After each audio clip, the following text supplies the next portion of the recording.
ఈ విషయం actually normal ప్రజలకు ఎక్కువ ఉపయోగపడకపోవచ్చు. కానీ సిగరెట్ తాగే వాళ్ళకి మాత్రం చాలా ఉపయోగపడుతుంది. 2017 తర్వాత అంటే 17 వరకు మనకు రూ. 18 సిగరెట్ అని స్టార్ట్ అయిపోయింది. కానీ ఇప్పుడు 2026 కాబట్టి ఫిబ్రవరి 1 నుంచి అది రూ. 18 ఉండే సిగరెట్టు 21 లేదా రూ. 22 అయ్యే ఛాన్సెస్ ఉన్నాయి. ఎందుకంటే ఫిల్టర్ ఉన్న సిగరెట్స్ మీద రూ. 3 ఫిల్టర్ లేని సిగరెట్స్ మీద రూ. 3, 3.5 ఇంకా లాంగ్ ప్రీమియం సిగరెట్స్ ఉంటాయి. అవి ఒక రూ. 4 అట్లా పెంచేసిందనమాట. యాక్చువల్లీ మొత్తం ప్రపంచంలోనే అసలు సెస్, ట్యాక్సు లేనిది సిగరెట్స్ మన ఇండియాలోనే. కానీ ఇప్పుడు అది కూడా స్టార్ట్ అయిపోయింది. ట్యాక్స్ దాని మీద సెస్. అంటే ట్యాక్స్ మీద ట్యాక్స్‌ని సెస్ అంటారనమాట.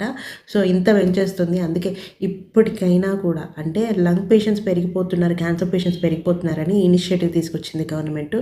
మీరు మాత్రం ఇలాంటివన్నీ తెలుసుకోవాలి అంటే జస్ట్ ఒకటే, బికాజ్ జీడీపీ, ఎకానమీ ఇవి మనకు చాలా చాలా ఇంపార్టెంట్. సీఎంలు, పీఎంల కంటే కూడా మిడిల్ క్లాస్ వాళ్ళం కాబట్టి మనకు ఇవి చాలా ఇంపార్టెంట్. కనుక మీరు ఇలాంటివన్నీ తెలుసుకోవాలంటే జస్ట్ సబ్స్క్రైబ్ చేసుకోండి. అలాగే పేజ్‌ని ఫాలో కొట్టేయండి.